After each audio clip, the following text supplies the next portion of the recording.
तो फाइनली दोस्तों आप लोगों के बीच भोजपुरी के हिट मशीन की सारी लालतों का गाना ये जानू मुबारक हो शादी, ये गाना आप लोगों के बीच रिलीज कर दिया गया है अंकिता फिल्म पर। आइए इस गाने के बारे में बात करते हैं और ये गाना क्यों खास है और आप लोगों को दिखना चाहिए और दिखाना भी चाहिए, इस पर हम बात करेंगे। तो वीडियो को लास्ट तक बने रहिए।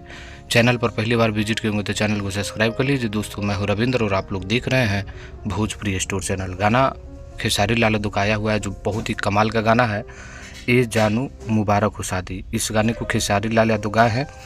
लिरिक्स की बात करें तो अखिलेश कश्यप इस गाने को लिखे और आपको पता है कि अखिलेश कश्यप जब भी लिखते हैं तो सुपर डुपर ब्लॉकबस्टर हो जाता है। तो ये गाना उन्हीं के लेखनी से आप लोगों के बीच आया हुआ है।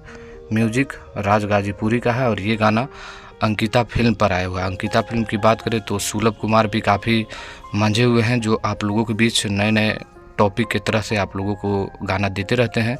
तो ये गाना लगभग 2 घंटे हो चुके हैं और बहुत ही प्यार मिल रहा है इस गाने को। आप लोग भी नहीं सुने हैं तो अंकिता फिल्म के यूट्यूब चैनल पर जाइए, इस गाने को आप लोग सुनिए। और खेसारी लाल यादव का ये गाना बहुत ही कमाल का है और ये सोलो सॉन्ग है, तो ज़रूर एकदम एक बार सुनिए अंकिता फिल्म पर। मुझे बेहद ही अच्छा लगा और मुझे आशा है कि आपको भी ये गाना अच्छा लगेगा। तो आप लोग भी जाकर अंकिता फिल्म पर इस गाने को सुन सकते हैं। कमाल का गाना है दोस्तों, और बने रहिए ऐसे ही कोई नई जानकारी के साथ। आप लोगों को नए वीडियो के साथ आएंगे, तब तक के लिए मिलते हैं नेक्स्ट वीडियो में। धन्यवाद दोस्तों।